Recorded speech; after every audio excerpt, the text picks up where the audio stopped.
Hi,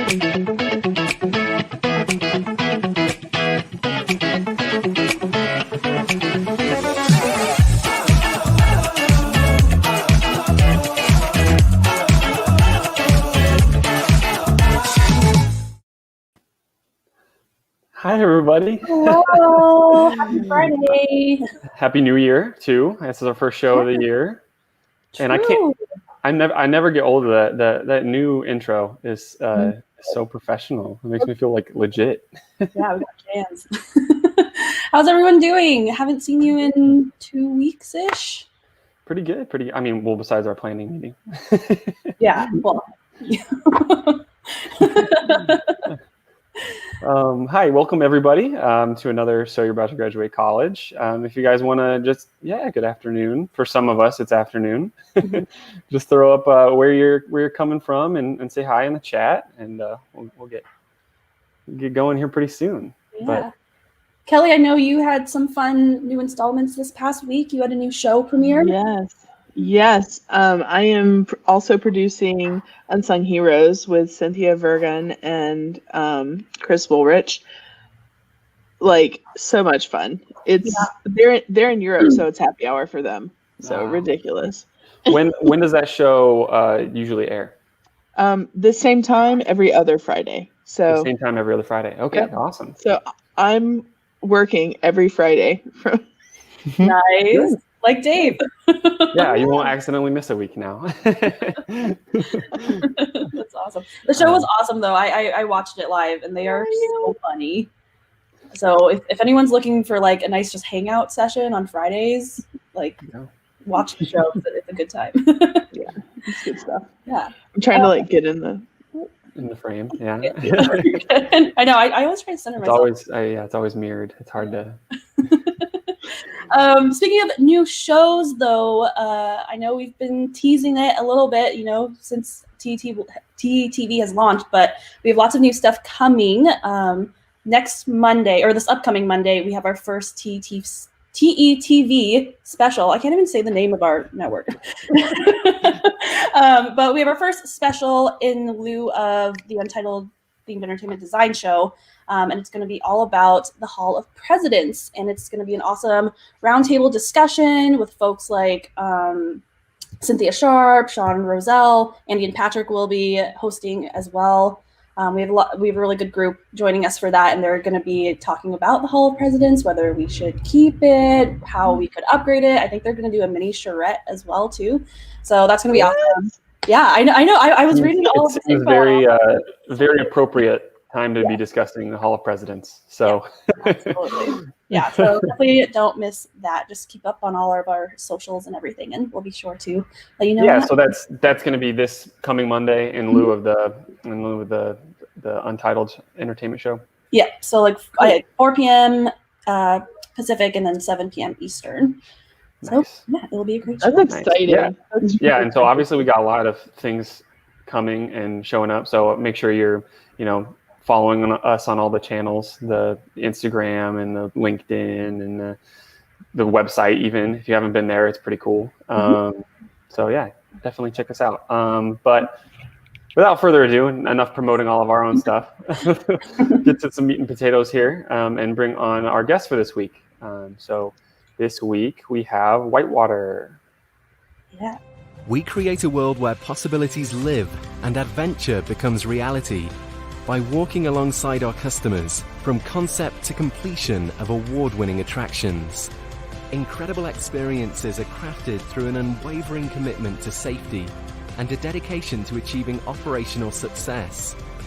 Our 600-strong team are the driving force behind our reputation as market leaders, because nobody else in the industry has the size, capacity, and strength of people that we do at WhiteWater. It isn't only our size that makes us market leaders in the water park and attractions industry, it's our thinking and our culture. Because we've never once forgotten why we're here. And it isn't to sell rides, it's to help you solve problems, create immersive experiences, and delight guests all over the world. We're here to create places where fun thrives.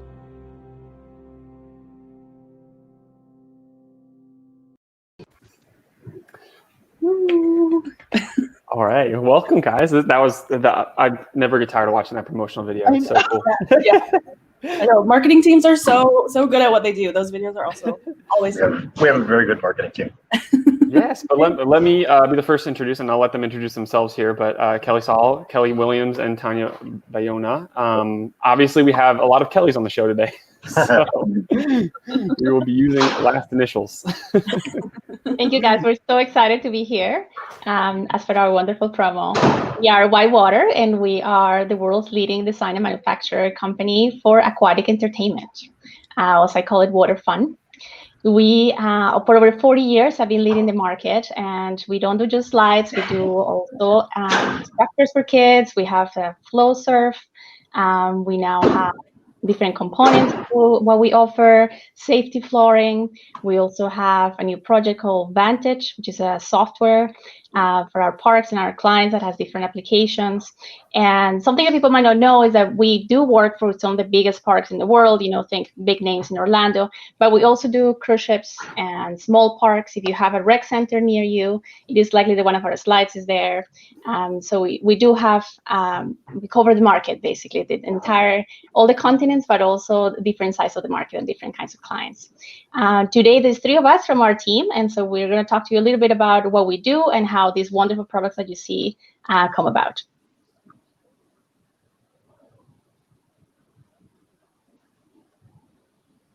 Okay, I guess I'll start. My name is Kelly Sall. I'm the product manager for our water rides division. So like Tania was mentioning, we've got WaterSlides and all these other products, and the water rides division is where I work.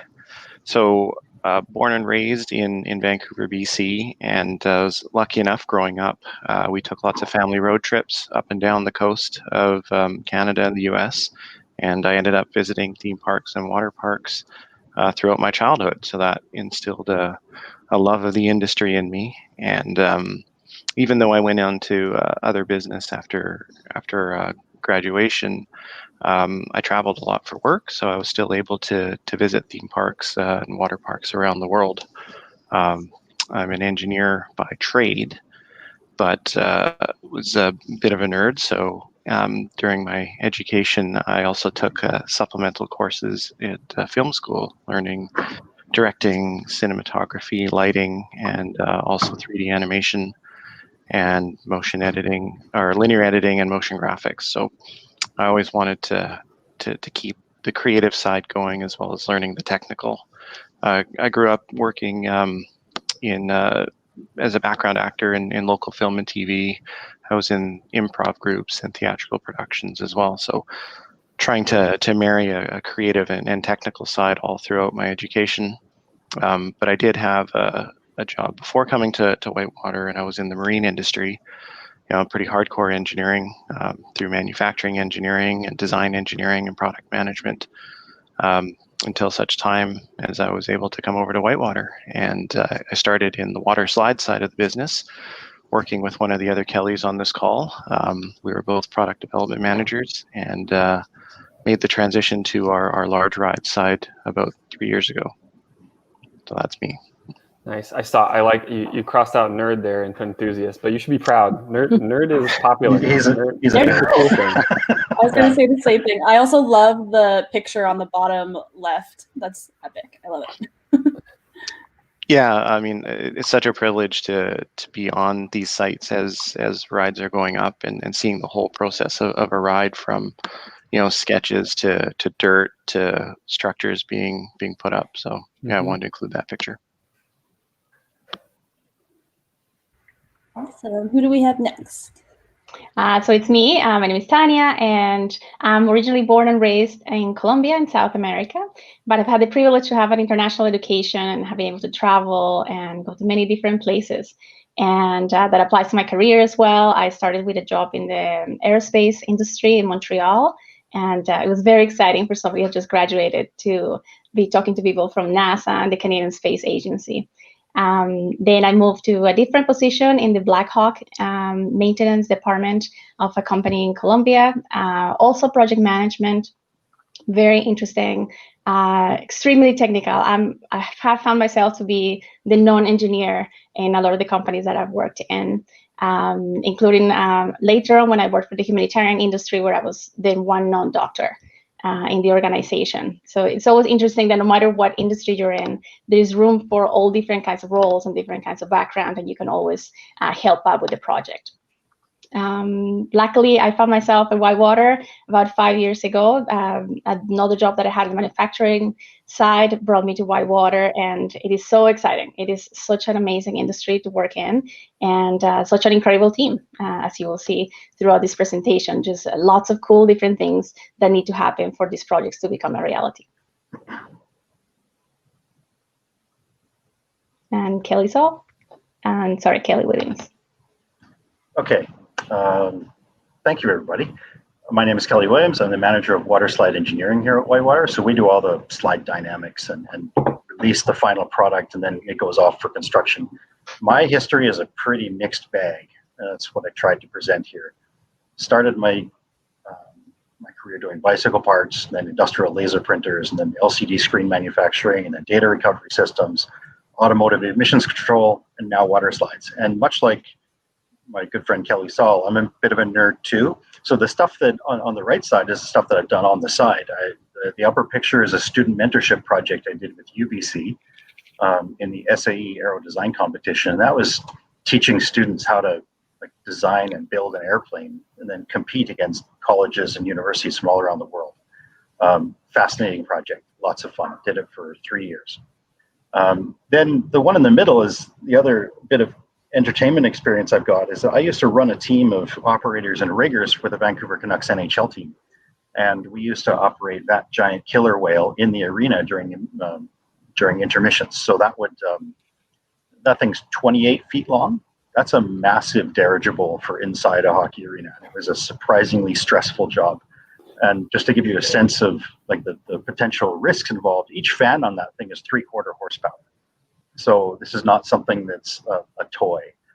And there's 18,000 people watching. There's lots of risk involved. So it was a fun job, but it was one of those jobs that the best part about it was the pressure. And the last image on the bottom right is a US military drone exercise that I was involved in. That's a prototype drone I can't actually talk much about. I'm allowed to show that photo, and that's it. That's a $250,000 model airplane. And they gave me the radio and they said, do your best. It's okay if it doesn't come back. So those are. I don't care how much they say that. If I'm holding $250,000 in my hands, I'm gonna be shaking that. Yeah. So my remote communicated with a military-grade autopilot system. It's very, very complex. That entire plane is made of carbon fiber and had 2 turbines in it with 55 pounds of thrust each. It was the flight speed was around 160 miles an hour. So I'm a geek. That's much like Kelly. So. No, but as for my background, I'm a PN just like Kelly. I've also recently completed an MBA at the BD School of Business here in Vancouver. Nice, congratulations. Thank you. Very cool. Awesome. Thank you so much for joining us and sharing all of that. WhiteWater is based in Vancouver, and I'm originally from Toronto, so I love having international guests on the show, but also Canadian guests on the show. It makes me very happy, and it's always cool to see folks who are working within this industry, in places other than Orlando, other than Southern California. So thank you so much for joining us all the way from Vancouver. And one of the things, as you guys were kind of explaining your backgrounds, that I'd love to kind of get into here for a minute. I know it's not on the schedule, but I think it's going to be really helpful, especially as there's a lot of people in our industry who are, or people who are trying to get into our industry right now, where there's just not a lot of options, and they're going to have to kind of go into other industries. And all of you have worked in other industries before you got into the themed entertainment. And from my personal experience doing the exact same thing, I was, before I got here, I thought everything I was doing in my previous jobs was going to be, useless when I got here. But then when I got here, I found out, no, everything that I was doing before, I could apply in some way to the industry. And since all of you guys have backgrounds in other industries, I was wondering if there was anything like that that you experienced, and kind of just encourage people who are going to have to take a diversion what they could be doing in their out of the industry roles to help them once they make it here? Dave, I can probably answer that. Like I said, my career is a mixed bag. I would start by recommending that people don't consider their first job to be the job they're probably going to retire from. Yeah. So I'm planning to cover exactly this topic, probably in about a half hour's time. Okay. Sorry. It's okay. You're right. The shortcut to the point I was going to make is that everything you learn in any industry, any job, is transferable. Don't think that it pigeonholes you into a spot where you're wasting time. Okay? Definitely. Thank you. I would add, always keep your eyes open for interesting opportunities. Yes. Cool teams, cool places. There's always a chance to learn, skill or how something works. A language. I think your 20s is the time in your life to explore the world, go and see different things. I know with COVID is a bit difficult right now, but some of the advice I got as I was graduating was get on a plane and go to those places that you're interested, that you want to see, that you want to learn from. At the time when I was interested in humanitarian work, they said that, like, just go there. Go and learn on site what's actually happening. So we have projects all over the world where they definitely take people that are just learning a lot of those skills, and you learn from the basics, from seeing something that's being constructed and built. So I think keep your eyes open, follow interesting people, and don't discredit a job because it doesn't quite fill the profile that you're looking for. If it's an interesting opportunity with a great team, it will definitely help you out in the future. And actually, a point to add to that, the stuff that I had on the right side of my bio is all stuff I did on the side. So just because your core job is something that is not quite in line with what you want to do, find stuff that you can do in the evenings or online courses or whatever to still allow yourself to progress. There's nothing keeping you from doing that. So these were all projects, especially the UAV one. When they asked me, like, I didn't charge a cent for that. That was something you just say yes to. Like, how could you possibly say no to that, right? And being in any sort of professional environment allows you to, practice and hone your professional skills like time management, communication. I mean, these are all transferable and valued across all industries. Yeah, and I feel like too now, I won't say now more than ever, but there are so many opportunities right now to be involved in various things because of COVID. Like, that's kind of the silver lining of a lot of the things that's happening right now in the world. But, people in these virtual settings are becoming more open and like finding these opportunities to be involved in things that they love to do. So yeah, I definitely think that's great advice for sure. We kind of want to talk a little bit more about your career journeys as well. You all showed those great slides, but I don't know, do you want to talk a little bit more about like how you got started in the industry? What, I know you all came from various backgrounds, but what about themed entertainment kind of drew you into these types of opportunities? Who'd like to go first? I can start. Sorry. Hey, go for it, Tania. So I was working for a manufacturing company before I joined the entertainment industry. And this specific type of manufacturing is actually the same technology that builds WaterSlides. So I learned all about composites and fiberglass and how it gets fabricated, even though I'm not an engineer. I was leading the project that I was building a fiberglass plant. And that's how I learned about how you build WaterSlides and how I got in touch with WhiteWater. So as I was saying before, there's all these different roles, and this was just the building of the fiberglass. I didn't know anything about design. I didn't know anything about parks or how to make a park profitable, and it's all been learned on the job. Go for it, Sall. Yeah, so obviously themed entertainment was big on my mind growing up, and then to learn that WhiteWater was in my own backyard, literally down the road, a very long road from where I grew up. It was, and also dynamic attractions, which is in the same metro area. It was a focus of mine, and throughout university, I did try to get internships with the two companies, but it didn't always pan out. But that was okay. Like Kelly mentioned before, you could always do those sorts of things on the side, and that's why I got involved in film and animation and those other things. But I always kept involved in the industry. Back then, the bulletin boards, if anyone remembers those, the precursor to online forums or places I would lurk to learn industry news and following ride openings and such, and just keeping an eye on opportunities both locally and abroad. Books also were a big part of learning about the industry for me. So it was only through some perseverance, and I made a connection with someone here at WhiteWater some time ago, and on occasion they would have ride testing. So they would have a prototype that they would set up in the parking lot. So there was a couple of occasions, where I would come and be a test dummy for a day, which is pretty exciting. My story is a little different. My career history, you saw bicycles, laser printers, all that stuff. I've worked for, this is my 6th company that I've worked for. And the odd thing about that number is I've only ever quit a job once. So that should tell you something. I lived through multiple bankruptcies, a hostile takeover, a proxy fight with dissident shareholders. I went from company to company and wound up getting laid off with a lot of other people. And I got to the point where I thought to myself, wow, like, is this really the way it goes? But then I turned 40 and I had a midlife crisis, and a lot of people buy a sports car. I decided that I was going to go get an MBA, and I was going to quit my job. The job that I had was a fine job. It was good people. But I knew about WhiteWater, and I thought, okay, the thing that occurred to me was up till that point in my career, the fact that I've changed my job so many times and never quit meant that my career was managing me. And if I quit my job, I was managing my career. So I did my research.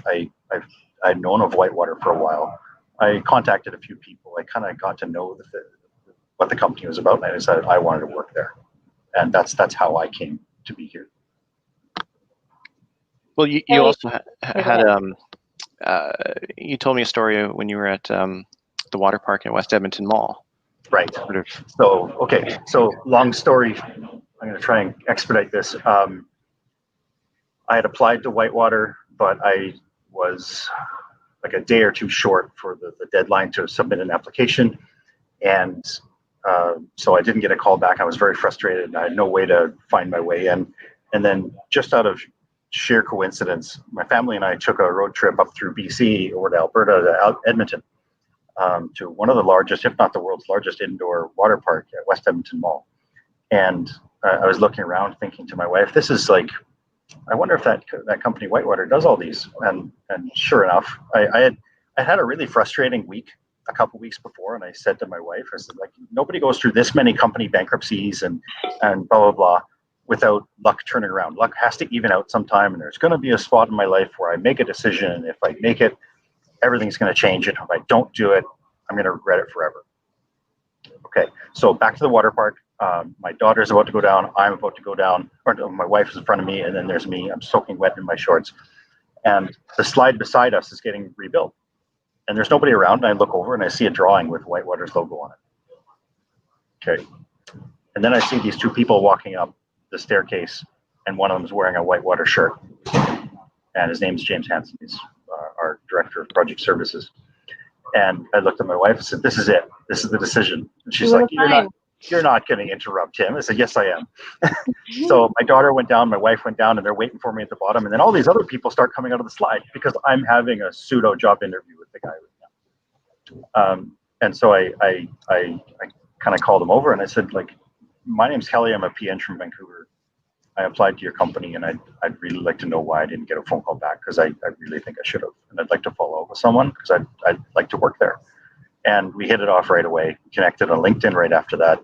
And a few months later, I was working here. So that's the importance of seizing the moment when there's an opportunity to get in, make your name known, establish a network, and then like be determined. Good for you, Kelly, because I know that is like one of the most frustrating parts, as I'm sure a lot of our viewers know too, of, when you do get those rejections, because it does happen, you want to ask why, and you want to know why. So good for you for seizing the moment and getting those. Let me just pick my jaw off the floor though. That's a crazy anecdote. Like that's really cool. I don't think I've ever heard a story quite as like, I applied and then I was on a water slide and they came up. Yeah. It was. You couldn't write this stuff. You tried. I just the picture of you like on the water slide interviewing in your bathing suit. Yeah. Like, it's a pretty funny one to imagine. It's great. Hey, nice to meet you. Here's my family. We're enjoying this water slide. I'd like to work for you. Why aren't I? So the takeaway from that story now is we all should like get our CVs tattooed on our backs and go around to water parks and. It was funny. He gave me his business card, and I went down the water slide trying to keep it dry as best I could. And I, of course, landed in the pool, got it soaking wet, but it was still legible. The first thing I did, my wife's like, "Where were you?" And I showed her the business card. She's like, "You did it." Yes, I did. That's amazing. Great. Nice. Well, that was well worth the detour. Thank you for sharing. Yeah. Okay. Oh my God. That's the Kellyest thing I've heard all day, and I appreciate it. That's what we need next is now waterproof business cards. That's the next venture. Mine actually is. Nice. Awesome. So we talked a little bit about, how you got here. Do you all want to kind of delve deeper into your roles within WhiteWater itself? Because I know we have all three of you come from kind of different backgrounds, but also different responsibilities within the company itself. Sure. Yeah. So we completed it according to our roles, and we're gonna go with Kelly, one of our Kellys.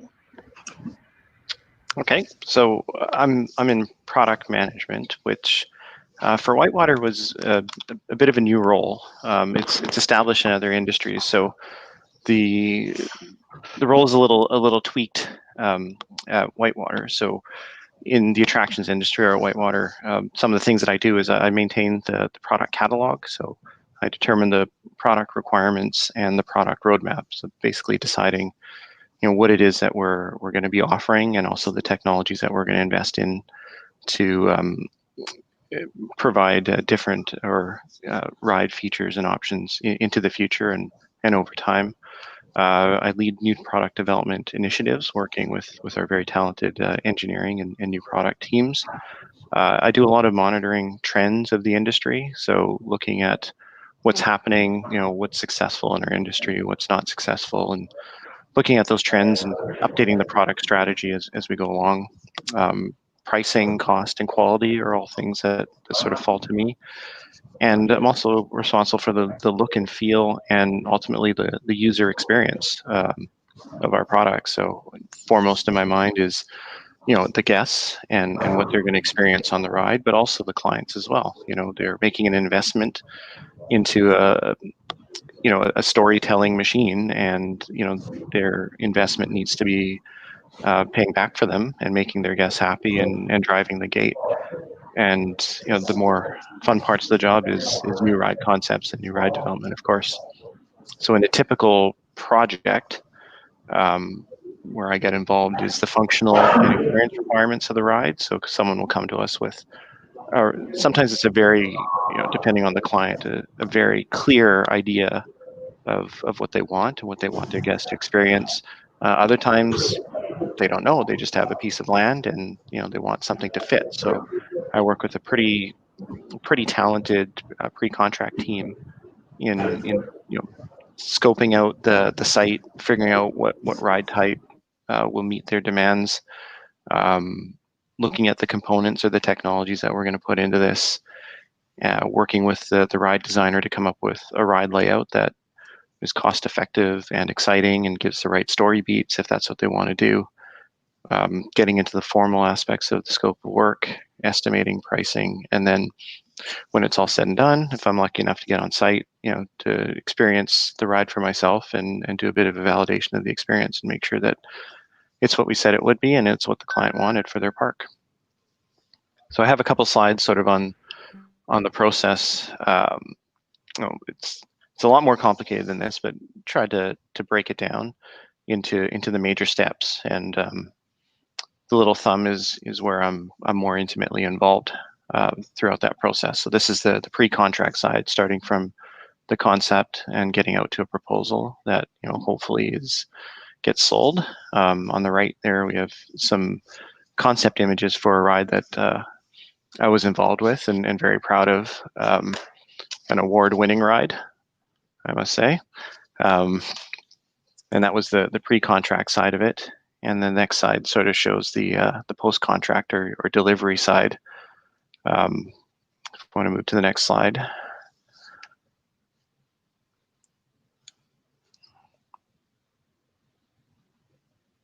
So there you've got the different things that happen during the process of putting the ride on the ground, and some pictures of the ride that was opened. And yeah, this is a very successful opening for us. It was part of the premier event at IAAPA Asia in 2019. We were hosts. I got to be there when the public was first riding the ride, and very, very well received by people in the industry. So it was very exciting to see that one from just sketches to opening night. Kelly, I have a question, and this might be a silly question, but I have been, looking around at job applications and different things like that. Can you explain the difference between a project manager and a product manager, if there is one?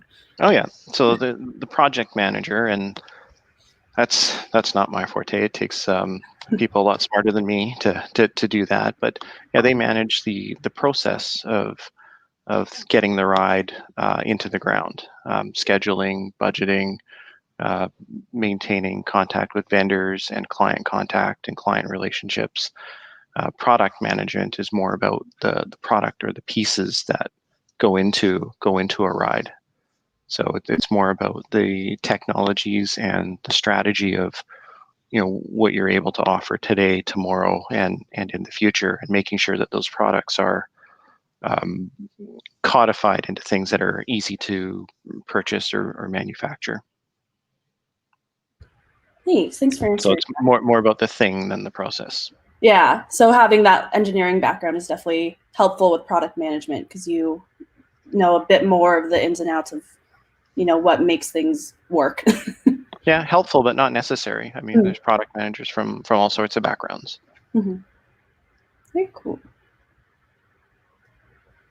Who do we have next?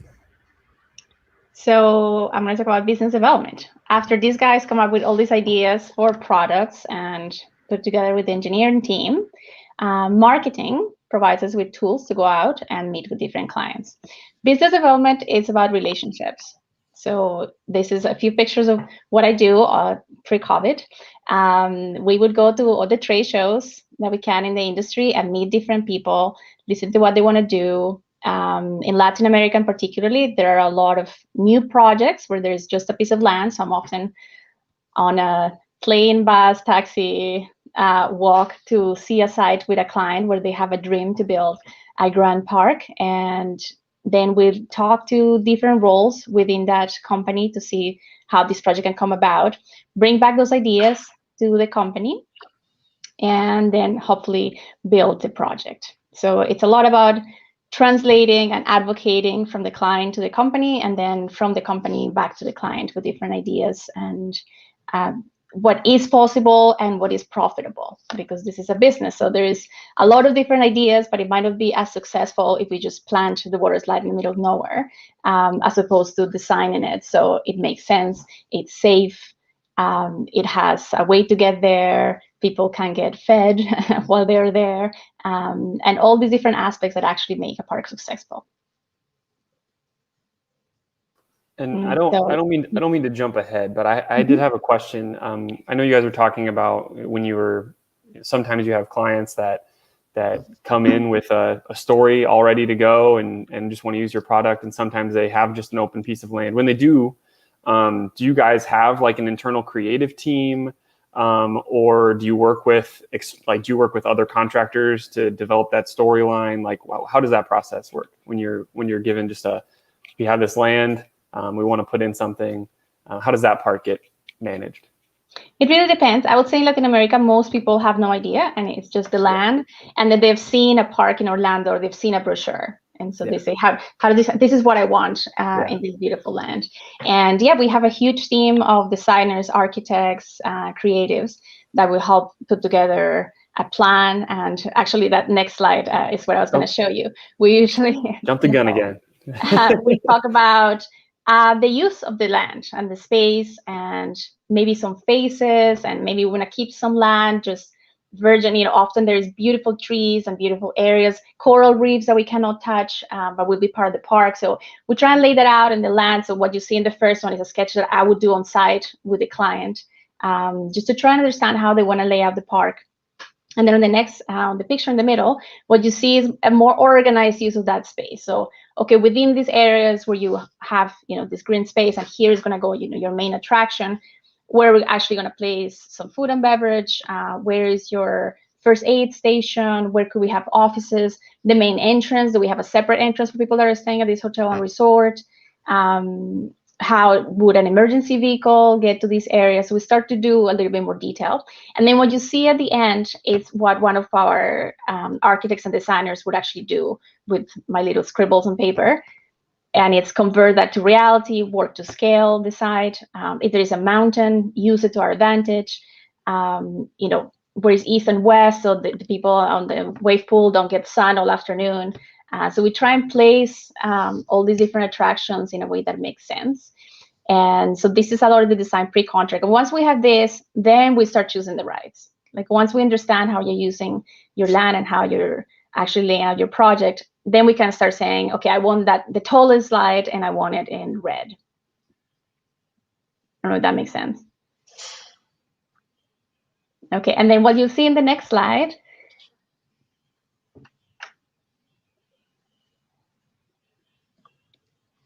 Oh, I think we lost it there. We were going to show you a bit of that process. Hold, please. No, but I definitely like that you guys are on. Here we go. But I like you guys explain. You don't just make the rides, right? You're very integrated in the design of the entire park, or whatever piece you really need to be, and you have the capabilities to do that, which is cool. Yeah, and I think what makes us successful and different from a lot of other companies in our industry is that we do the whole process. We sit with the client from the moment they have that dream, and we say no to a client.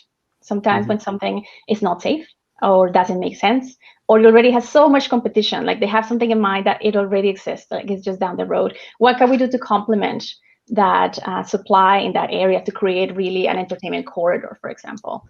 Or what's coming up? We are up in our trends, and actually, the newest thing that you should do is something like this, and we can show them. And we work with suppliers all across the world to provide them with different things that we don't sell, but will make that project really successful. So all the different areas that will work there. We also work with IP, which is very interesting work, very intricate, difficult, I would say, to do, but so worth it.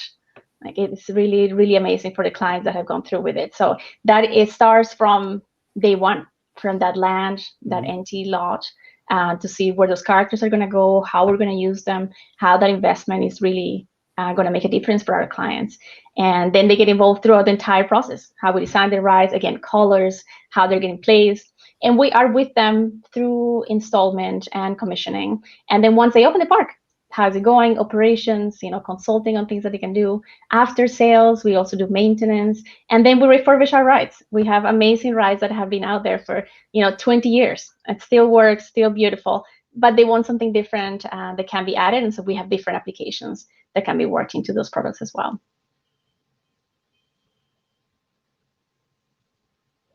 And so what we have here is another one of our award-winning projects. This one is in the Riviera Maya in Mexico. So this is one of my projects.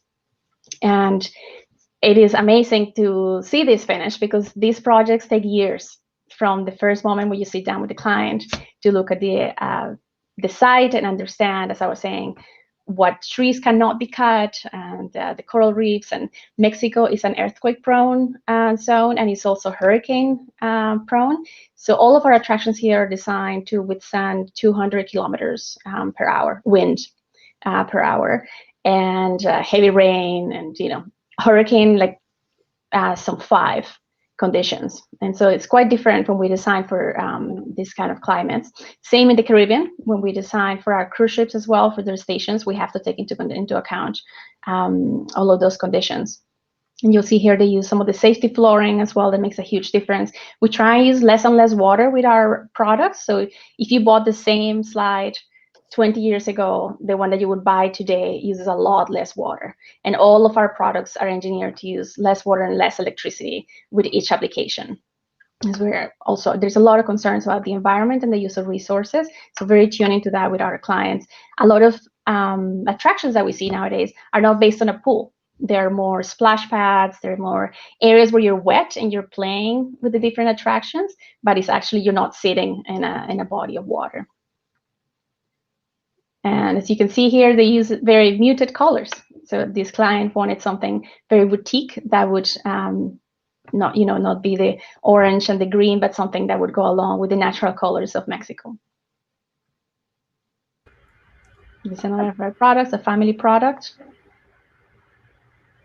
I'm just going to say these videos are hard to watch because it makes me want to go to a water park so bad.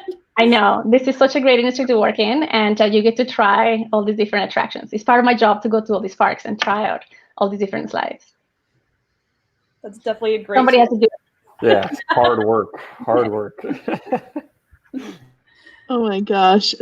And it's so visually cohesive with the environment. Like, I was noticing it, and then you said it. I'm like, yes, oh my gosh. It's not this, this thing that just jumps out at you. Yeah, it looks like it belongs there. And that's a testament to, obviously, the client's direction and your vision as a team. That's fantastic.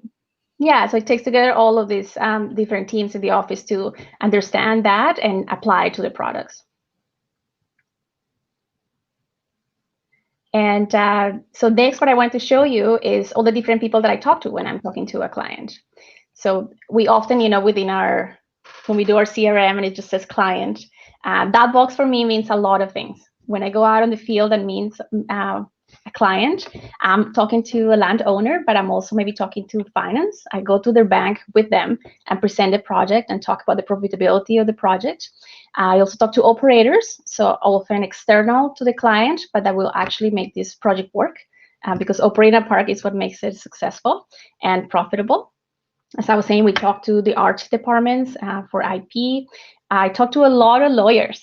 I spend a lot of hours every week going through agreements, looking at from the beginning an NDA to the actual legal document that will be sold and how we're going to get paid.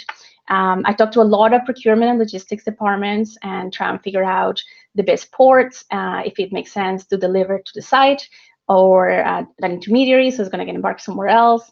And through COVID, it's been quite interesting to try and find, better routes or shipping companies. Maybe we're not operating one side that could lend us containers to go to somewhere else. So it's a very involved process, and it's a lot of different roles that you're talking to the client. And I often talk to the marketing department throughout the process, and then once the project is completed. So I sold something 5 years ago, and I was on the phone with them yesterday as we talk about their marketing efforts and how they're going to reopen and remarket some of these projects. And then I guess on the next slide, for the internal client, same. This is now on the other side. For our clients, we are WhiteWater, one box, but WhiteWater is a lot of these people. So today you're talking to our Kellys, who are somewhere in this chart. But I also talk to our legal department, as we are talking to the lawyers for our client.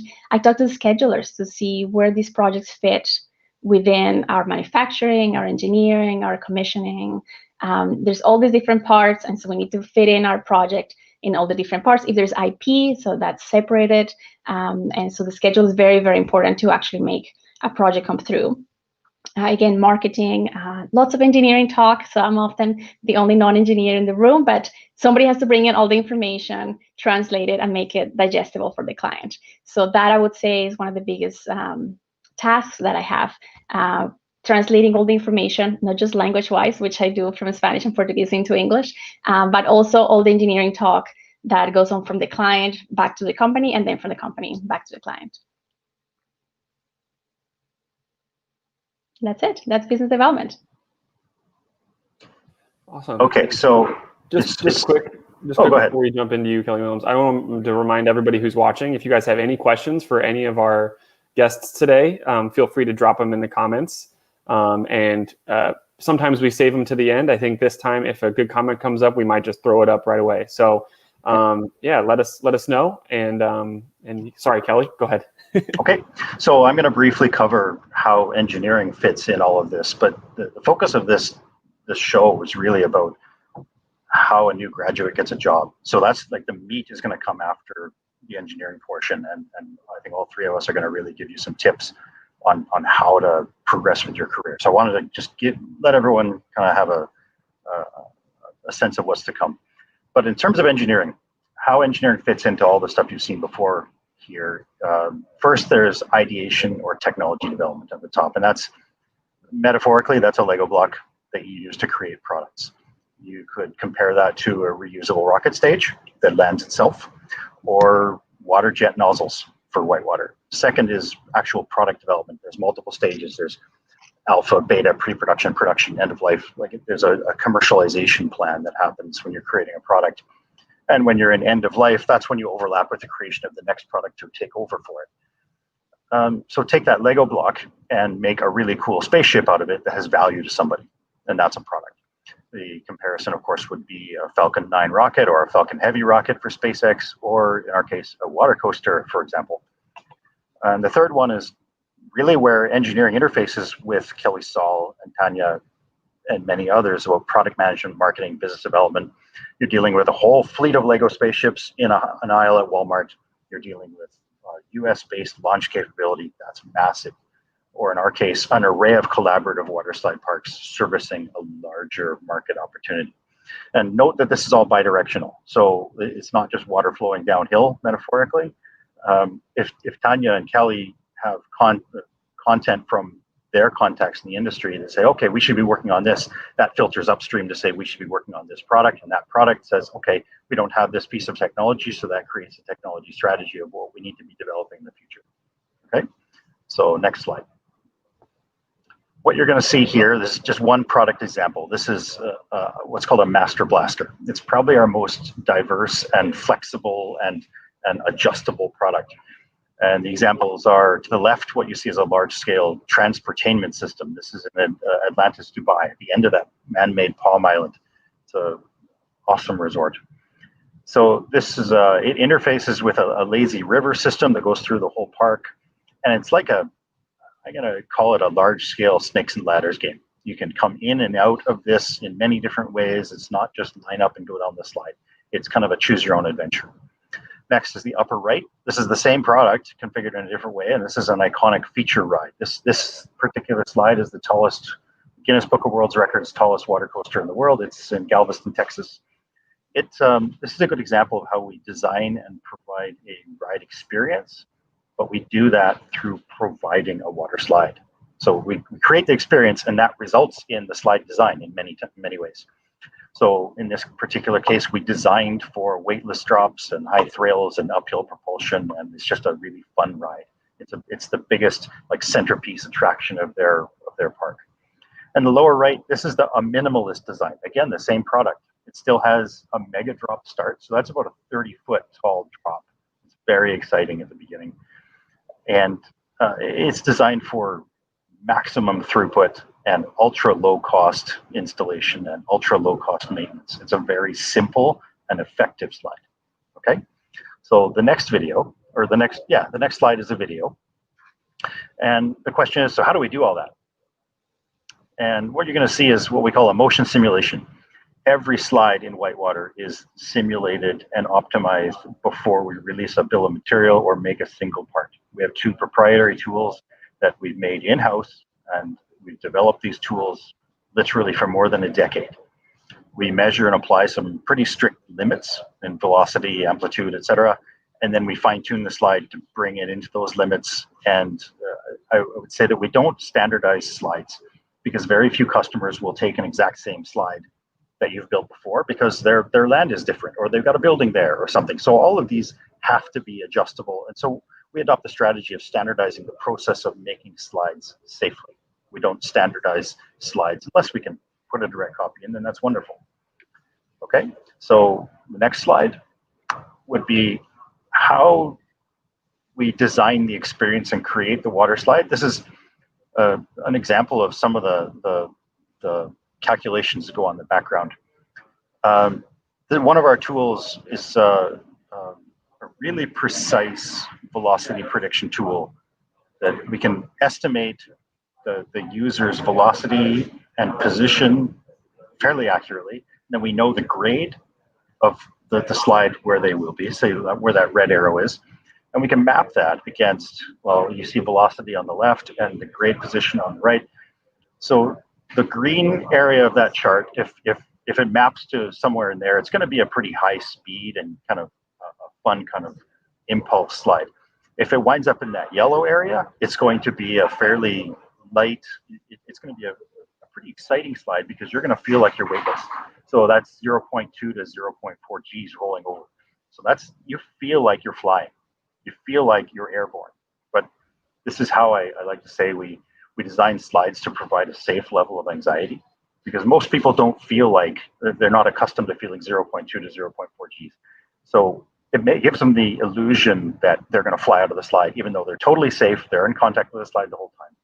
And then 0 to 0.2, that's the first no-go zone. That's beyond the ASTM limitations. And you're very close to becoming projectile. And we can precisely keep you out of that zone. And the white zone, of course, is 0 G's. You are a projectile. So that's an absolute no-go zone. And the simulation tools that we've developed allow us to fine-tune a slide to this degree. Okay? So the next slide, all of that is wonderful, but as with any tool, you can't, as with any software package, a prediction tool, you can't use that as gospel. You cannot rely on that exclusively and say, okay, the tool said it's safe, it's going to be safe. So this is why it's important that we've done this for more than a decade. To create a simulation package and put a raft down a slide is actually quite easy. To get one that works and matches reality is very difficult. So fine-tuning that map to match the reality stage is what we've done continuously year over year for more than a decade. It takes enormous time, enormous resources, and enormous money. About, I'm going to say 50 feet from me is an IT room with a water-cooled supercomputer in it that does nothing but simulations all day long. Every slide gets simulated. Kelly, I'll interrupt you to say that having been on a few of these commissioning trips, it is exact to the fraction of the second once it's built. Yeah. It's super impressive. Yeah. I'm not surprised. It's something and it's even more amazing with all of the inputs that you have to take into consideration. I mean, yes, you know, with a roller coaster or a dark ride or something, there are a lot of inputs, but you know, it's multiple 100 more when you're doing you know, a water slide where it's just a person jumping into a slide. You know what I mean? Mm-hmm. So that's awesome. Yep. So a couple of years ago, we introduced drones. And what we do is that the picture on the left is a predicted simulation video. So wherever we can, we take the predicted simulation video and we overlay it with as close as we can get to the same perspective of the slide. We overlay the actual video that happened afterwards. And then we go back and fine tune the simulation to see what we could improve to make it match actually what happened. And then the next time you use the sim, it's going to be that much better and that much better and that much better. Okay. So you saw a snapshot of this particular slide in this simulation video in the opening credits, and we showed you the sim video a short while ago. Without taking too much time, I'm just going to say they match in this particular slide. They're bang on. It's a very impressive how close it is. So the amplitude of oscillation and the points where it oscillates, it allows us to a pretty high degree to predict what the slide's going to do. I think it's also fun. The blue and orange makes you know, a nice look, but it's also really nice when you're trying to measure. It's very handy. Velocity and distance traveled, because it's like, you know, it looks like a test marker on a background. Yeah, it's very handy. If someone wants a candy cane colored slide, it's perfect for simulation. Yeah, because you can look at it later and know where the scenes are, and you can map it to the model very quickly. So that's enough tech stuff. I think now we're going to move on to like how to get a job. All right. Sure. So I'm going to pass it over to Kelly Sall. Someone's sounds good. But I was going to say before we get into this, we did get a question in from Aditya from India. Says a question here: the Palm Island attraction has a Mayan kind pyramid. Was that part of the ride story or just decoration? Also, if it was part of the story, do you see a trade-off between theme and thrill? Ooh, interesting. Yeah. Tania, would you like to cover that? Sure. It's always part of the story. I think is the answer. And it does not compromise the thrill. So we always make sure when our client asks for things like a pyramid or different kinds of structures, that it doesn't compromise the thrill, that is still, with the product that the client chose when we were designing the park at first. And it is part of the story because it adds, from the moment you walk into the park, you see that structure, you will see things from different angles depending on the structure they have chosen. We often add spaces so they can add slides later on without compromising that structure. And it adds to the story, to the faces, to the development of the park as well. And you will see when there is something like a Mayan structure in the middle, the bathrooms probably also themed and the restaurants are themed and the people are wearing something with it as well. So it's often not just a loose piece of themed entertainment, but it's tied into the whole story for the park. Yeah, I know, coming from a traditional theme park or regional park kind of idea, a lot of the time there has been a trade-off between the slow, dark ride with lots of story versus the, roller coaster that's, barely story. But now, even in theme parks, and I'm sure it's the same for water parks, we're seeing so much more of those come together where, we have story coasters and you don't have to have one or the other. You have both always. So yeah, I would say the same thing. Like something that I'm constantly learning being newer to this industry is, it's not as binary as we think. Oftentimes people just, put people in the categories of you're either an engineer, you're either a creative, but within this industry, it's so beautiful because it's so collaborative and you're constantly working to make sure, all the pieces tick, but then also everything's safe, but you're also having a nice, story for the guest experience. So yeah, that's super cool. One other note on story and thrill. Sometimes you don't need a lot of theming or an explicit story to have a narrative through a ride. This is something, some of my favorite coasters are like that. They almost tell a story as you're going through with teases and blind corners and drops to sort of build drama. And some of our water slide designers are actually very, very good at that. They can inject a story just through the motion and path that the slide takes you through, teasing you with small drops and leading up to a finale. Like there's an art in that, and we're lucky to have people that can do that when there's no explicit story to really tell you something as you go down one of our rides. And you have to speak to all the different kinds of customers. I think traditionally people think of attractions as, there's the kiddie attractions and then teenagers thrill and then adult relax in the lazy river. But in fact, what research has shown is that in all those different ages and groups, there are people that just want to relax no matter their age. And there are people that look for thrill. We have 70-year-olds on our flow rider learning to surf and, doing all the cool stuff. And so we need to speak to all of those groups within the different age groups. And that's why the mix of attractions is so important. I was going to say the mix of theming, the question's really good because that particular site has 2 Mayan pyramids, and the mix of theming, if you attack the problem correctly, you can truly integrate slides together so that you have dissimilar slides. And there's people riding the slide. You have to concentrate on what they're feeling, but you also have to concentrate on the people that are in line waiting to get on that slide and keep them entertained. So the other pyramid that we didn't show was just a little over from it. For example, the 6-person slide, the lineup that goes to where you get on the raft, there's also a pair of drop slides that go right through there with acrylic tubes, so you can see people screaming as they're going down these drops. It's very entertaining to sit in the lineup. So you can compress and integrate slides together to create various experiences. It's one of talking to designers in our industry. They often talk about like the old school, Tomorrowland, where it was very dynamic, right? Where you could see the Matterhorn. There's people going down the Matterhorn. You can see the cars going overhead. The old ski lift thing, going overhead and all that. In water park, it's like just naturally dynamic. Like there's always something moving that you can be watching. Disney is very good at integrating their rides together to make them entertainment from multiple angles. Yeah, but I mean, I'm just saying, like working with water slides like you guys do, it seems like you are also very good at making something dynamic and always something, moving where you're looking. So that's a cool design point. Okay, so I think we're going over to Kelly Sall for a bit. Yeah. So the point of this slide is just to highlight how many resources are out there, nowadays compared to when I was growing up.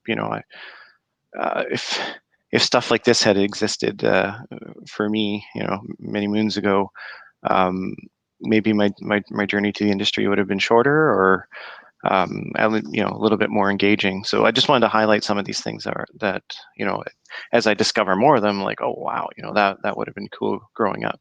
TAA Next Gen, being a big one, and there's opportunities to volunteer or join a committee. ASTM, something I'm also involved in. There's always student members joining task groups or helping out at the conferences. IAPA itself, a huge volunteer core. There's also the Young Professional Slack channel, the mentor-mentee program, are all avenues for people to get involved. Design contests. So there's a number of the schools have design contests. So if you're at a school and you want to start a theme park club, there's an avenue for that. LinkedIn, of course, reaching out to professionals. It's a way to cold call people, and it's generally non-offensive, especially if you've invested in a portfolio or you've sort of put together some ideas. From everyone I know in the industry, they're very happy to talk about this stuff with people who are interested. And the themed entertainment creative workshop series is something that's recently been revealed to me. Fantastic resource, and you can sign up for a course or you can volunteer to teach or help out. So this is sort of a short list of things that I had wished were available to me growing up, that I think is a great opportunity for anyone looking to get into the industry.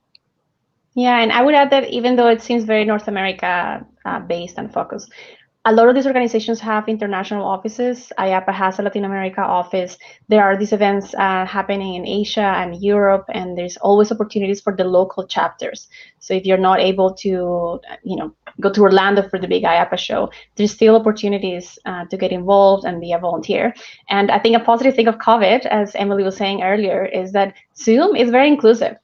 You can actually join committees, and I've been able to attend conferences that I've always wanted to go to, but couldn't because they were in Dubai or in different places around the world. But with the world's COVID, I think we've learned that a lot of these things can be done online and can be done remotely. So you can volunteer with some of these organizations from your couch and actually start learning about entertainment and get into the industry that way. And just one comment quickly about LinkedIn that Kelly Sall mentioned. If anyone watching this call feels like connecting with us, I would recommend that if you're going to connect with someone on LinkedIn, don't just blind contact them. If you want to connect with Kelly Sall, connect with them, and in the invitation, tell them, okay, I watched the show, and I'm interested in learning more about what you said. Many professionals, if they get a blind invitation from someone they don't know, they won't accept it. So put some time into the introduction, and it will connect you. Yeah, I will say that. Again, bringing it back to, just the current situations that we're living in, folks, in my experience, have been so open and so nice about, just having conversations and having these virtual types of conversations. So yeah, I definitely would, echo what Kelly was saying. Don't be afraid of reaching out to the people that you're interested in. Of course, bringing in, not just saying, hey, you're cool, like, let's talk, or you could, but, bringing in, those other resources of, I saw you on the show and different things like that. And not to plug TETV, but I'm going to do it anyway. We're always looking for volunteers as well. So if anyone ever wants to get involved with us as well, definitely reach out to any of us, Patrick Kling, Andy Garfield, anyone, and we'd love to have you join us. So shameless plug, but you got to do it. I feel like I need to say this before anybody makes the mistakes that I make. I always try to warn people, like, don't do what I just did. If you only use your phone for LinkedIn, you won't be able to type an intro. when you connect with someone. You have to do your first connection on a browser. Otherwise, there will be no intro. They don't give you that option. I don't know why. Sure? Are you sure about that? Yeah, I am.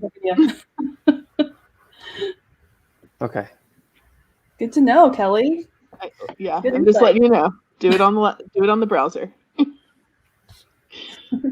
Okay, so I think we're heading over to our next slide now. Oh, so if you go to their profile, I won't throw up some random person's profile, but instead of just hitting connect, you can hit more and then personalize invite. Yes. There you go. I was like, I thought I had before, but let me just double check.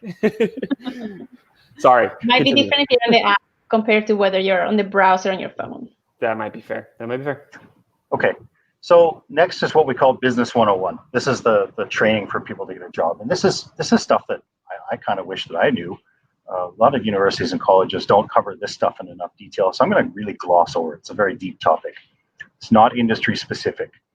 I'm going to be referring to engineers, but this really applies to any team-based environment where you're working together to create a mutual outcome, okay? So business in a nutshell, business is run on two things, profits and cash flow. Every company is like a bucket of water with a hole in it. And the water flowing out of the bucket is your cash flow. If the bucket ever runs dry, you're in big trouble. That's a sign of bankruptcy.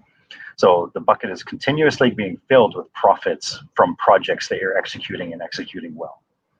And I will append this by saying lots of very profitable companies have gone bankrupt because they accidentally take on a project that's too big and have a problem with execution and let the bucket go dry. But the company in itself operates around projects. It's a chicken and the egg scenario. Cash is used to execute a project, which generates profits, which then turns into cash for the next project, and around and around and around you go. And then every so often, out of the cash flow comes earnings, and hopefully your company gives you a Christmas bonus or something like that. So large project failure, if large enough, runs the bucket dry. And that's kind of the focus I'm going to get to in the next slide. How in an engineer sense, and again, this is not, I'm going to speak about engineers, but this is multi-industry, multi-team. And I'm going to refer to it as the design review. When engineers work together, there's they get together and let's just say the first question is, what's the purpose of a design review? And I'm being sarcastic with this stuff, obviously.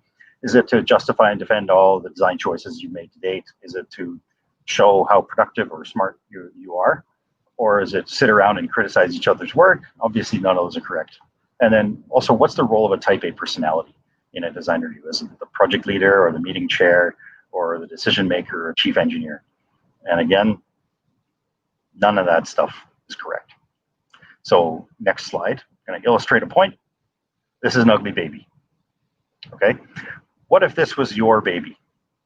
So some basic design rules, or some basic rules in, again, this is a design review, but it also applies if any group of people are working together to help out one person on that team produce a superior result. So all designers, in our case, must be able to stomach and expect constructive criticism. And all review attendees must feel compelled to give constructive criticisms. And all reviewers carry a voice, regardless of position, seniority, or education. Like, this seems so obvious, and yet I've seen so many cases where people don't understand this. So if you go to the next slide, I'm going to preface this by saying, we're going back to those two questions. I once had a junior engineer many years ago. He said, my designs work, they don't need to be reviewed. Okay, really? You're a year out of school and you're going to make a statement like that? Okay. So what's the purpose of a design review? The first one's obvious, and that is to share ideas, experience, wisdom from your team to make the end result better. It kind of makes sense. The second one is it's far less commonly understood, and that is to distribute and share the accountability of your work with the team. So if you have a design review on a complex project you're working on, it could be a design of something, it could be a marketing plan, it could be a product management strategy. If you come up with that and show it to your team, and the team doesn't catch something that goes awry, the team is accountable for dealing with it. The team is accountable for the problem. The team will help you fix it. The team will execute on it. Okay, that's the benefit of having a team around you. And so the next question, of course, is the role of a type A personality, and the answer to that, of course, is none. I'm going to preface that by saying character is who you are. You can't change that. Personality is how you choose to project yourself on the people around you. So if you are a type A personality, you've got to have the last word. You think your idea is the best all the time, your loudest voice all the time. You know, we've all seen them. I'm going to say you have a choice to make, because if you choose not to be a type A personality, your career will benefit, your employer will benefit, and if you Google search type A personality, you'll find that your own personal health will benefit. I'm going to leave it at that and let people research for their own. So the next slide is the final takeaways. So obviously, safety first, always. So that there's two facets of that. Never put yourself at risk in your job. Don't stand on the top of a ladder just because you're young and you think you can do it. Never do that. Don't take unnecessary risks personally on a job site, etc. I don't need to really expand much on that. I can think of a few things that I did when I was younger that I thought, I probably shouldn't have done that. But as engineers, if I'm designing this mouse, for instance, right? This mouse, if I did a poor job designing it, let's just say it caught fire. It might catch my mouse pad on fire. It might catch my table on fire. Worst case, it might burn the building down. Chances are everybody's getting out, right? All of that stuff can be replaced. You can build a new building. I can ship the guy a new mouse, right? In terms of an attraction, if you think about it in reality, the machines that we make process people. So there is no zone, or there is no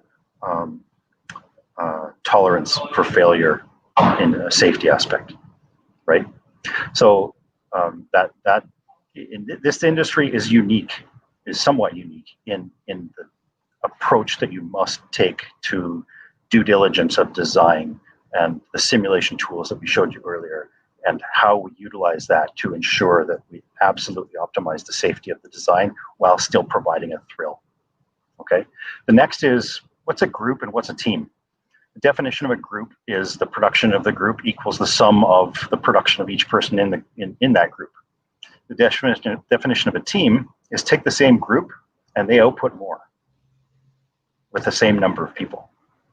Okay. So the point I'm going to make here is in academia, you chose. In corporate work, that's very different. And I should say they are very capable of unchoosing you. Engineers, I'm going to say, an engineer won't typically lose his or her job by making a mistake or a poor design. An engineer might lose their job if they show that they don't fit the team. So my guidance here is to focus on being a team member. Okay. The next part kind of relates to that. Don't try to be the smartest person in the room. Be the biggest contributor to the team. It's nearly impossible to be confident about something that you are learning. So your first job is an opportunity to learn and grow. It's not about getting the best salary you can. That comes later. Like maximizing your career plan. Your first job is about kind of extending that college experience. And what I like to say to engineers is, okay, you've got a degree that proves you can be an engineer. Now you're about to learn to be an engineer. It's like the Star Wars analogy. You're a Padawan, and now you're about to become a Jedi, right?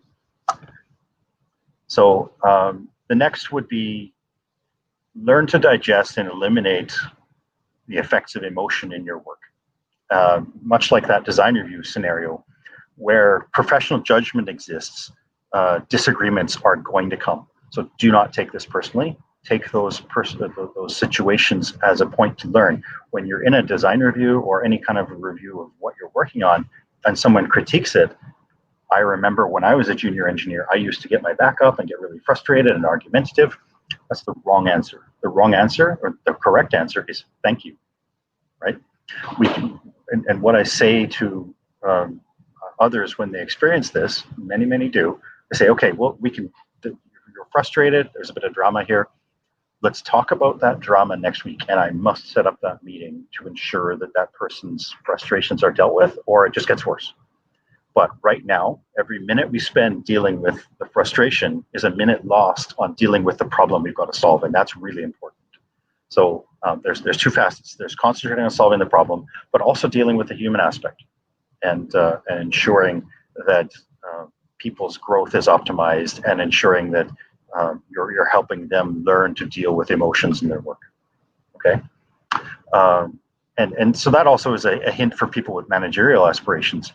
That meeting the next week has got to happen.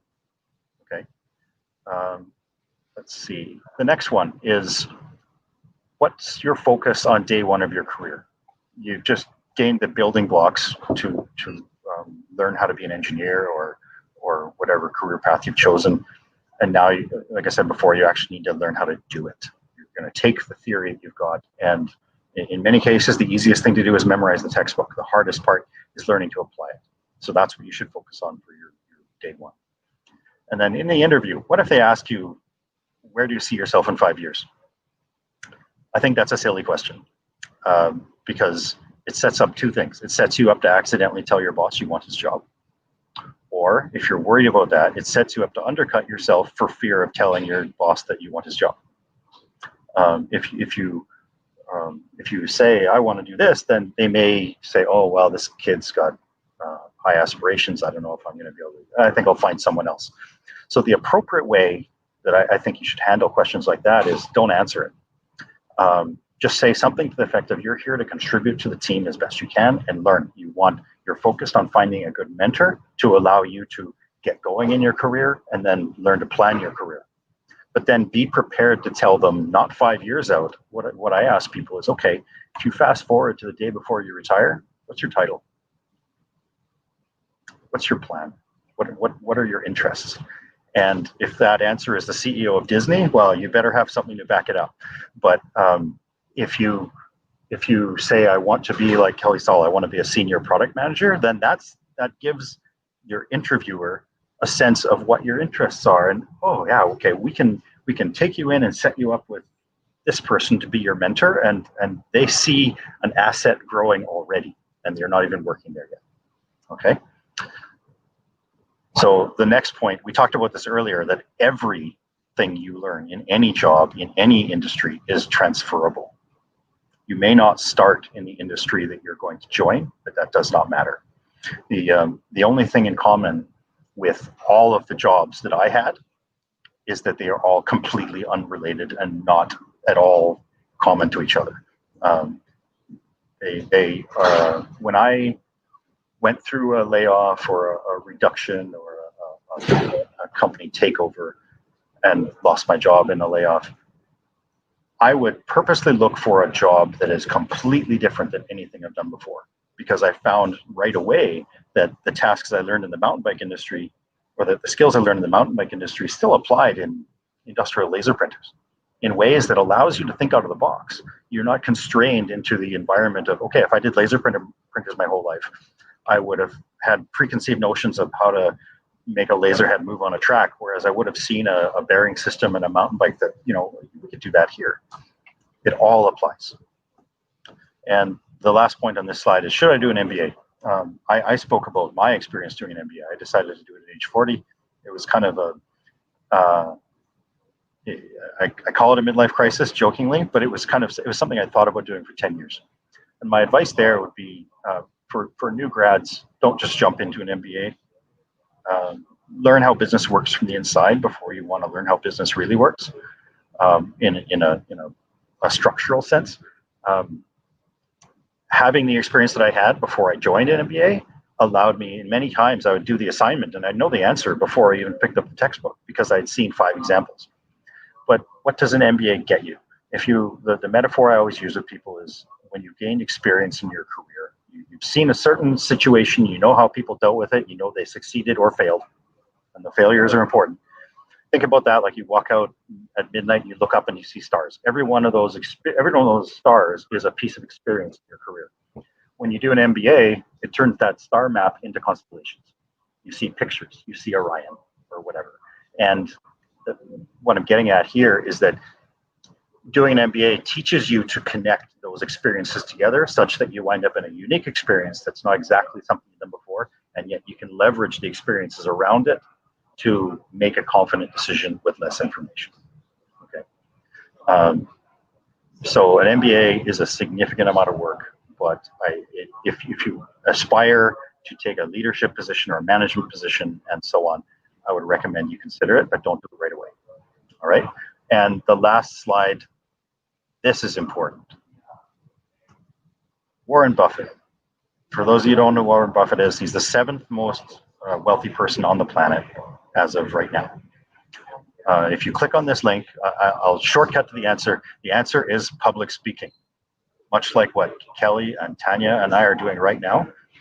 And I will append that by saying, to be a leader, you must be able to communicate very well. You must be able to communicate a vision to a point where it gets other people to follow you. If you're a leader and nobody's following you, are you a leader? Not really. So you cannot learn to do public speaking by reading a textbook. You cannot learn to do public speaking by watching YouTube videos. You have to learn it by practicing it. And the examples I can give you are the more formal way of doing this would be Dale Carnegie training. It's a formal course you can sign up for. Or the less formal one, the path I took, was join a Toastmasters club. They're all around the globe. They will pick you to pieces and teach you constructively how to do presentations in a way that is very compelling. Okay, and I believe that's all the formal slides we've got for this presentation. Maybe we can hand it back to the hosts.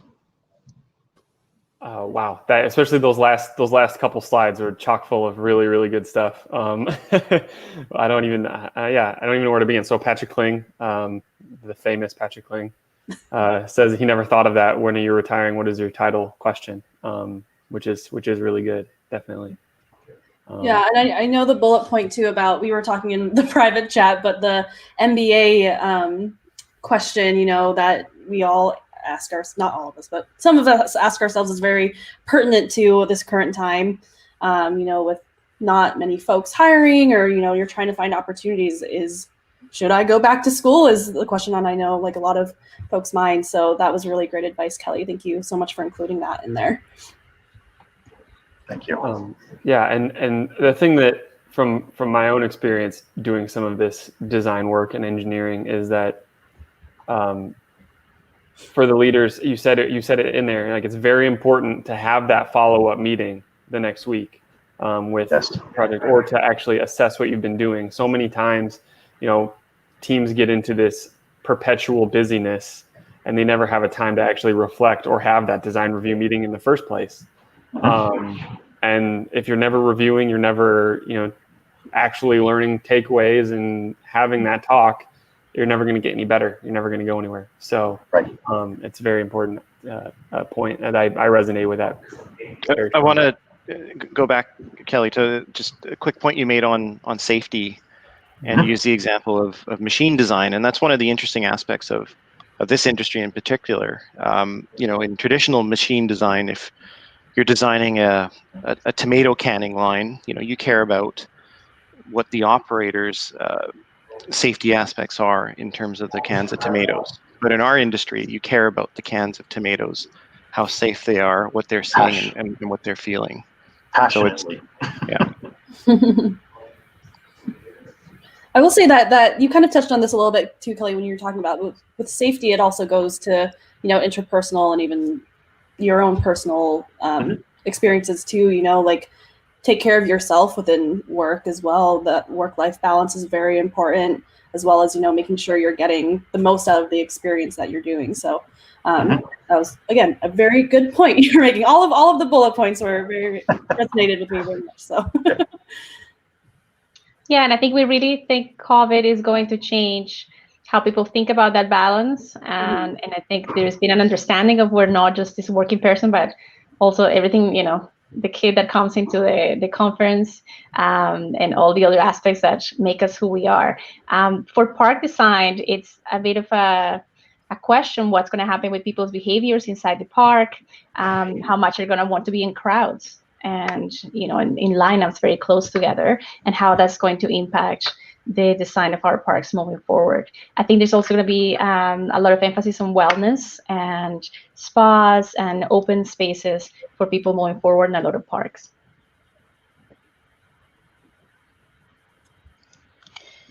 I think we have this good question again from Patrick. What do you think is the most important quality in a team member? Like least desirable, any stage of the career? Dish. Oh, interesting. Yeah, Kelly, you got a little graphic for this, don't you? I can't show it. There's a graphic that LinkedIn put out. If you Google search the term "people I like to work with," LinkedIn, you'll see a Venn diagram of it says who's my ideal teammate, and it says people who see the big picture, people who get stuff done, and people who know how to have fun. And those three circles, when they overlap, the one in the middle is who you want. So Patrick's question is really good. It's a very dynamic, it's a very multi-dimensional question. It's how should I say it? It's different for every team member. If you see a certain asset in a certain person, it's not that they know how to run a piece of simulation, or in our case, we very rarely hire people with WaterSlide experience. Like case in point, myself, I had all these different jobs before I joined WaterSlides, because I mean, who has that experience? It's very, very rare. So we focus on getting the right character fit. Is this person, like when I interview people, I ask a series of questions, and I'm told they're very hard, but I like to have a very discussionary interview with people, and they're almost all character assessment questions. And a hint for engineers that might apply to WhiteWater, the first question you're gonna get asked is, okay, when you were 5 years old, what did you take apart and break? What blew up in your hands? What did you accidentally light on fire and your parents got mad at you about? Like what was the first sign to your parents that you were gonna be an engineer? And so I wanna learn what naturally drives people. And it's that natural kind of innate interest that will make them resonate with the other people. But it's a good point, because I've heard this said many times before. The most important decision in business is and always will be who you hire, above anything else. Because if you hire the wrong person, when I interview someone who's got management experience, or they claim that on their resume, I say, okay, have you ever hired the wrong person? Have you ever been the primary decision maker on a hiring decision? Yes. Okay, that's good. Have you ever been the primary decision maker on a hiring decision and made the wrong decision? Okay, maybe. Have you ever been the primary decision maker, hired the wrong person, and then had to fire that person? That's tough. Yeah, I can imagine. I haven't been there yet, but I can imagine. So I mean, when you do, it'll change your perspective on interviews completely. Yeah, and I mean, like I'm always hesitant to try to preach the interview hack method, right? Because you do want people to answer honestly and have the personality you're looking for. How would you recommend people do that? Is it just a mind exercise of trying to look inwardly, or like what is the actual training to get to the place where you have that right personality people are looking for? Oh, interesting. From the interviewee's perspective, I would suggest just be yourself. Don't be nervous about it. Don't try to impress. Just try to be genuine and try to show natural interest. Like, this is an obvious industry to be naturally interested in. What could possibly be better than working on water slides or roller coasters or any of that kind of stuff? If it was making a tomato canning line like Kelly Sall was talking about, that would be far more difficult. But it's not out of the ordinary. You can have people who are naturally interested in automation and robotics. I've done that. It's fascinating work. So for an interviewee, I would just suggest that you be genuine and express interest in not only what the company does and why that resonates with stuff that you might do as hobbies, but also, I keep coming back to this, focus on how much you want to learn from them. They are looking at you as an asset. If somebody makes, I'm going to choose a round number, if somebody makes $60,000 a year, the company hiring you looks at that hiring decision as if it's a $30,000 decision typically. So a $60,000 a year person, the cost to train them and bring them up to speed and get them fully integrated and self-sufficient is roughly half of their first annual salary. So that is not a small decision. You want to give them confidence in that decision. Mm-hmm. And in return, you want to get your own return on investment of here's how I'm going to learn with this company, and here's how I'm going to show my benefit to the company. Here's how I'm going to build my career. So you start your career looking for a job, and then you transition to looking for a career. And I guess for me, the aha moment was when I turned 40, I realized that I wanted to do an MBA for 10 years. So darn it, I'm going to do it. I said to my wife, I do it now or I'm never going to talk about it again. But I also came to the conclusion that as you move through your career, every year you spend makes the remaining years that much more important. Right? Yeah, which means in the early years, you can kind of goof around and try a few new things. Don't jump jobs every 4 to 6 months. You'll never get a job ever again if you do that. But if you take a job for a couple of years and you realize, this isn't something I want to tell my grandkids about, then start looking, find something else, and keep moving around until you find something that jives with you. And eventually you'll move to a point where, okay, this is what I want to do. And then at that point, you need to look at, okay, how much time do I have left in my career? Because a career is not something that lasts forever. Yeah, and that's actually something that we often talk about on the show too, is within these interviews, you as the interviewee are often, I'm going to say interview a third time, but interviewing the job itself as well, of seeing if it's a good fit for you culturally, if you see yourself lasting there, for 4 to 5 years, however long. So yeah, that's something that we definitely encourage on this show as well.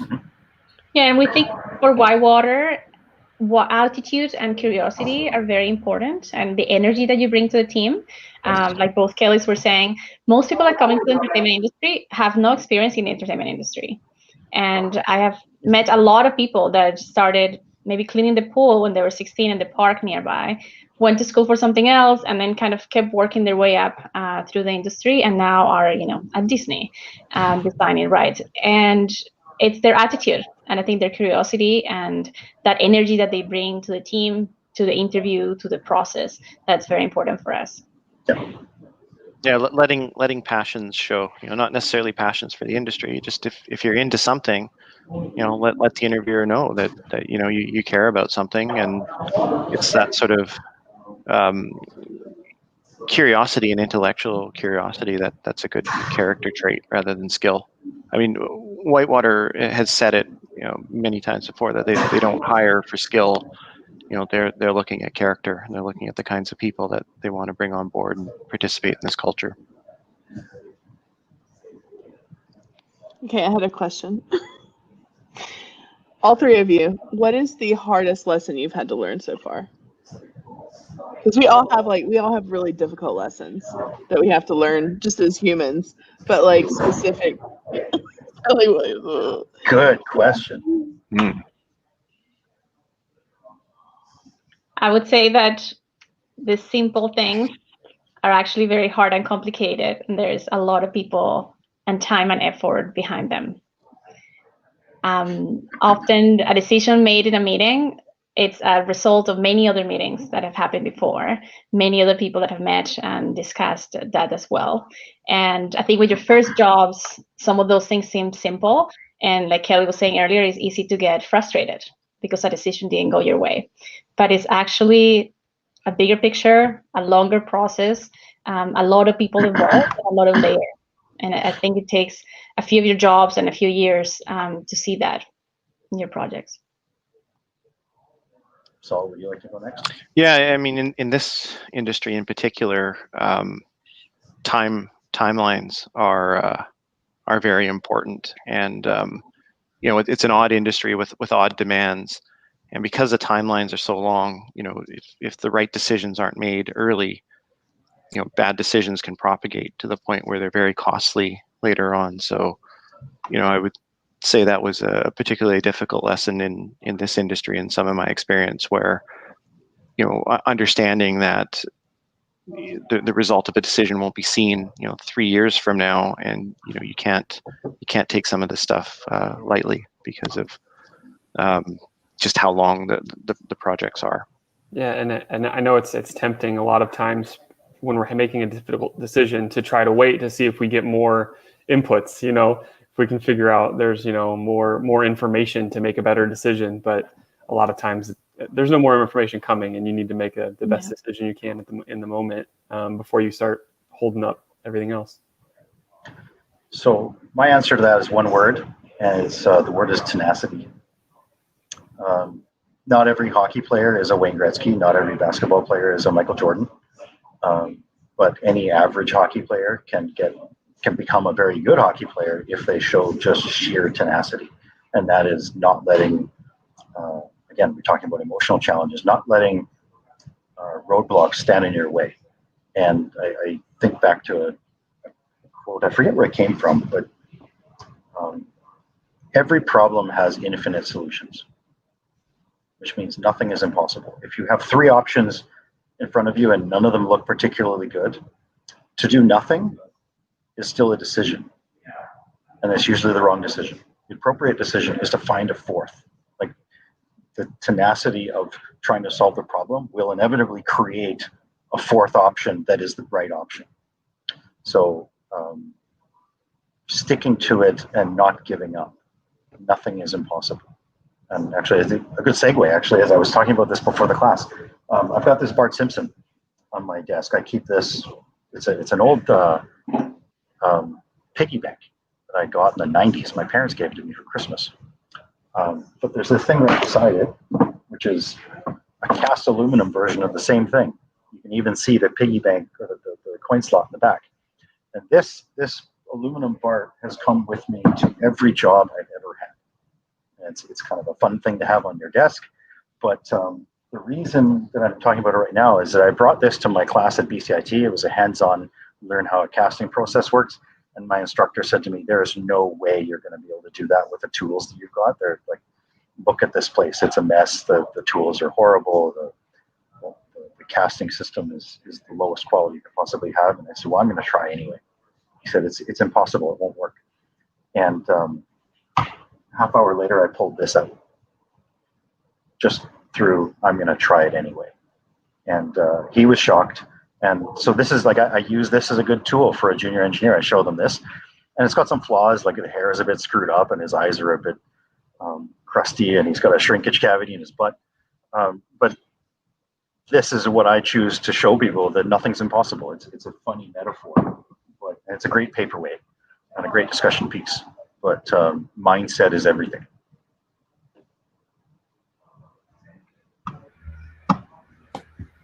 Very nice. I love that aluminum story that you were telling us. I like that you pointed out the shrinkage in his butt too. That's funny. Yeah, talk about natural storytellers. Yeah. Wow, you really dropped some bombs today. That's awesome. So I have kind of a fun question for everyone because, we're here, we're talking about water parks and you've shown some awesome videos and media and stuff like that. So I personally, this is for the whole group, for the audience too, I would love to know what everyone's, favorite water experience is. I can go first if you need to think. And I'm not trying to brand myself as the Disney Cruise Line girl, but I love Cruise Line. And my favorite is the aqueduct on there. I just think it's so cool that they put, one, a water slide on, a moving ship. Also, it circumnavigates the whole ship and you can go over the water. Yeah, it's a good time. And I miss water parks. I miss cruises because of COVID, but, Okay. Who'd like to go next? Go for it.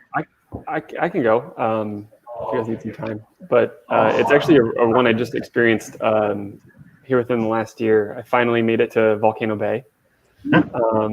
And I loved their, I think they call it the Adventure River. It's like the lazy river, but it's fast and you don't have to. You just wear the vest. And they have like the rapids and there's like a wave part. And There's the really narrow part where you go really quickly. I thought it was, and honestly, we stumbled into it thinking it was just a lazy river, and was surprised, how much fun it was. I went on that multiple times just because it's, that it took me back to that childlike, exploring and you never know what's around the next corner kind of feeling. So it was really fun. I'm really lazy, so I like also Disney Cruise Line, the adults only like satellite area where it's like this giant like misty mushroom area. You just literally sit there on the bow of the ship and just chill out. And there's like a mist and a cool pool and no screaming anyone around you. That's like my favorite. I know. I apologize to everyone who enjoys. I mean, I have so many favorites. Too many. It's hard for me to pick one favorite, but one of my favorite experiences was when I first started with WhiteWater, going on our aqua loop with the aqua drop. Just really the anticipation for that for me, like built over like 7 or 8 days. So by the time I finally committed to going on it, I had all this terror already built up. And, I was working at a park and just would look at it out of the corner of my eye. And of course I would hear the ka-thunk and then people screaming. And so when I finally, worked up the courage to go do it, that was a bit of a seminal moment for me to have conquered that. Those are very interesting. And I like to say to people that we create an opportunity to provide their end users safe anxiety.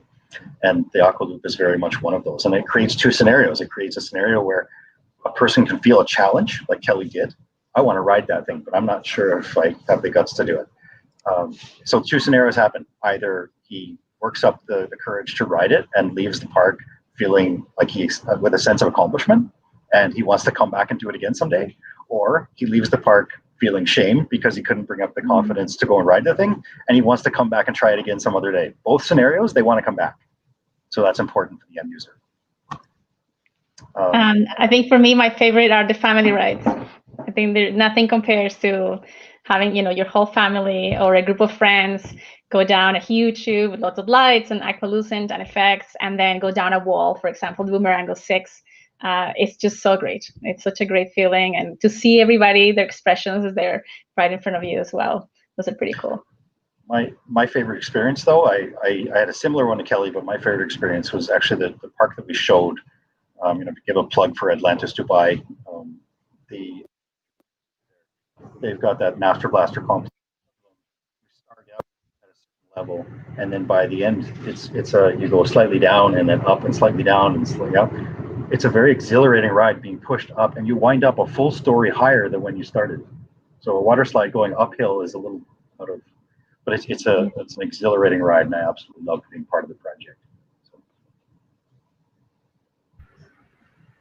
Nice, very cool. Yeah, it's fun to hear about, the people who actually make the things. Like, what do you enjoy, and like, what do you like? It's nice to hear that you enjoy your work and what you produce. So that's awesome. Thanks so much for sharing that. We did have another question from the audience. Sorry, just trying to find it. And this kind of goes back to the conversation that we were having earlier about hiring process and like what people look for, how to prepare yourself.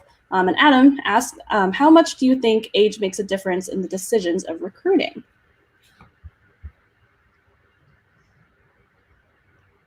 Interesting. Mm-hmm. I would say, unfortunately, in a lot of industries, it makes a lot of difference. My approach, absolutely not. Doesn't matter. And same goes with gender. I would say gender is even more important to consider.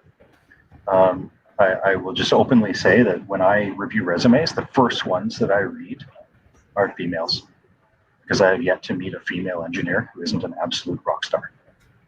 I'd say in terms of gender equality, they have barriers to go beyond to get into a very traditionally male workforce for engineers that more often than not, they're very determined and they're very smart. So I hope that's not taken out of term, but I pay extra attention to female resumes. And as for age, I've hired people fresh out of school. I've hired people who are frankly nearing retirement. It depends on what you're looking for. If you're looking for someone with a lot of growth aspirations and a lot of interest in learning and starting their career, then yeah, it's easy to hire a young person. If you're looking for someone to provide that mentorship without necessarily looking for a manager, but looking for a team member who's a mentor to teach that junior, then there's a very specific role for someone later in their career who just wants to build a legacy of teaching people. So it kind of depends on what you're looking for. And as an applicant, it depends on what you are looking to project. As a young male engineer, no offense, go ahead. I totally agree with you. So, and then as we kind of start to wrap up the show here, I like to ask a question that kind of it focuses more on action and what our audience can do, right as soon as this is over to help themselves out. So, kind of thinking in the reference of where we're at right now in the world, where, in the middle of COVID, and there might not be as many opportunities, and there might be a lot of people who either just graduated and are having a hard time, or were just furloughed and laid off and having a hard time finding work. Kind of what are your recommendations? What are some action steps they can take today to help them out? Maybe not tomorrow, but, in their career in the future. Well, one thing, I wish I would have done when I was just starting out was designing rides for fun, like sort of building a portfolio of my own. I'm not very artistic, but I have some, meager CAD skills, and with tools like No Limits or Planet Coaster, like there's a lot of, or even just Lego and cardboard, putting together rides that you would like to see and building a portfolio. I think it's something worthwhile, and then you have something to show if you go to interview, or even on LinkedIn you can share your portfolio. So I think that's positive action that I wish I would have done more of, and I think it's really positive when you go to interview someone and they can show you some things that they've been thinking about. And I like to jump on here. You say you don't have any art skills, but there are a lot of us out here who don't have art skills, and then there are a lot of us out here who do have art skills. And it, especially now, since everything has been so easy to connect with people and virtual, like just reach out, say, I have this really cool project. I'd love to be able to work with someone who wants to build their portfolio to help me with the art half of it. Or even writing backstories, writing ride narratives. Yeah, like all of it. All of it is valid and good work to do. Yeah, and I would add that your portfolio is no longer just your LinkedIn, but your entire social media is now your persona, and it's something that employers are going to look at. And so if you've already done all these steps of reaching out to people on LinkedIn and sending out applications, all this stuff that you're doing with the rest of your day that reflects social media for that person that you want to be at the interview. I think it is. I've been surprised when people have looked before a job interview at my social media as well, and have asked me specific questions about a place I've been to or a job I've had before. So it's no longer just your LinkedIn. And for one of my jobs, they never got my CV, but they had seen my social media and the rest of my experience. So I think it's everything you do, and your portfolio doesn't have to be a proper book or a website. It can be all those other tools that are out there now.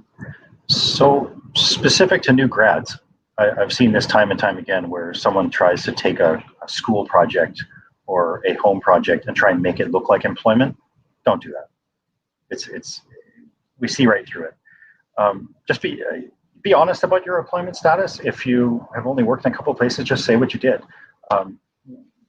For a new grad, we're going to pay more attention to what your natural interests are. I got a resume just the other day. It was a 2-page resume. It was a very nicely formed resume, but it had a link to a portfolio, much like Kelly's saying. And it was all about, okay, it was very clear. These are student projects and a couple of photos to show what he did, stress analysis and so on. He's probably watching this show right now. But the other things, it was like, are this person's natural interests? For me, it would be obviously covered in model airplanes and like things that I fidgeted with, or if you rebuild cars, that would be one thing. But also things like, have you ever practiced martial arts? Have you ever, do you have any experience in team sports? Team sports means that you're accountable to the other teammates on your soccer team. And that like gives us a sense of how well you're going to gel with a team. Keep coming back to this team mentality. If it's a single sport, then someone might look at that and say, okay, this person went really far with a single person sport. That might be a red flag. So if you're applying, and one of our guys actually, his name is Mike, he's an Olympic ski jumper. And when I looked at his resume, that was a red flag for me. And I thought, okay, I've got to get into this and really work on the team sense. And he's an exceptional teammate, and he's very focused and very good at what he does. But that's something that I read from that resume. So much like what Kelly said, provide your resume, but also work on a portfolio of stuff.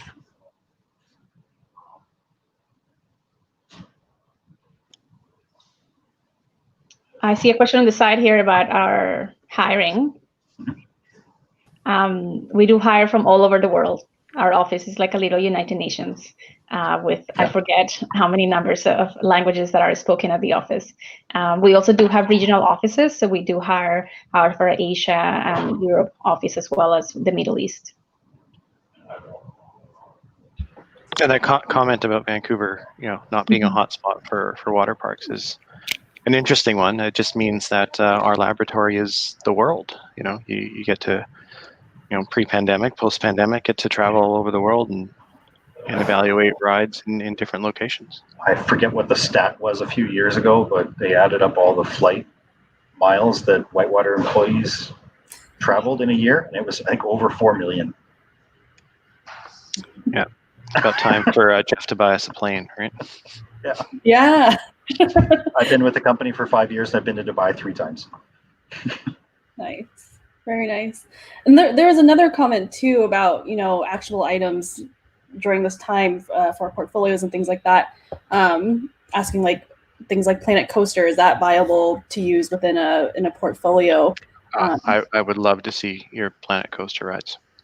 Yeah, absolutely.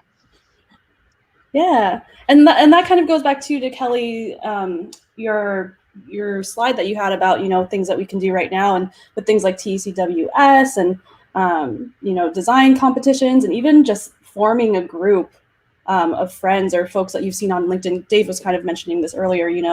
If you have folks who are of different disciplines and want to collaborate on something, that is absolutely something that, for me, I'm talking from personal experience, that's something that I have in my portfolios, and it shows that collaboration and the different things that you all can do together. So totally. Awesome. Alrighty, I think that's it for our audience questions. And that's it for us on our side as well. So thank you so much to the WhiteWater team for being here. Are there any last words of wisdom you want to embark on us? I'd like to make one last comment. Absolutely. And that is to the people who are just graduating college. You have achieved something enormous. It's actually an honor for us to be asked to talk to you about this, because you're on the cusp of something great. But what I'm going to say now is that you've just accomplished something massive, so reward yourself. So when you get that first job, I always tell people, take your first paycheck and buy a huge TV or a stereo or something to say thank you to yourself, reward yourself. And then secondly, start paying off student loans and start talking about retirement savings and all that important stuff. But you need to reward yourself, because what you've done is awesome. Yeah, thank you so much for having us. I think this initiative is so cool. And for the people watching, absolutely reach out. People that work in entertainment love talking about their jobs. So our LinkedIn, our contact information, I'm sure will be here. So just, reach out. Drop us a word. We'll be very happy to keep talking. So yeah, my parting is a little cheesy, but I always like to say it's an exciting and dynamic industry that welcomes all disciplines. Don't be intimidated if you're not an engineer or you're not a storyboard artist. It's a unique mix of art and technology, of story and structure, of emotion and motion. Very good. Very nice. Poetry. Yes. Awesome. Well, thank you again so much for being here. We do want to plug just one more time. Our TTV special, our first one ever, is happening this upcoming Monday at 4 p.m. Pacific, and it's 7 p.m. Eastern, and it's going to be all about the Hall of Presidents. Very opportune of our current climate in this country. So definitely join us for that discussion. But again, thank you so much, WhiteWater team, for being here with us today. I know you have one more video to show us, and we're super excited to see it. So again, thank you so much, and we hope everyone has a great day. Yeah. Thank you for the opportunity. Bye.